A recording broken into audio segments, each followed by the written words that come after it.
with his words, killing me softly with his song.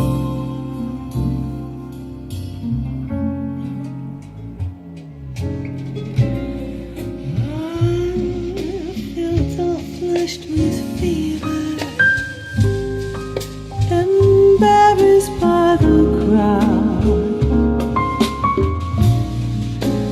I'd felt he'd found my letters and read each one out loud. I prayed that he would finish, but he just kept right on, strumming my pain with his fingers,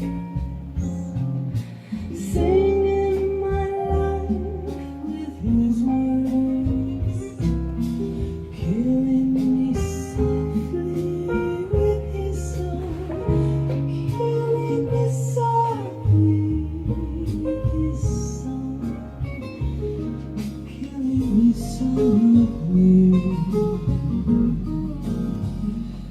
With his song,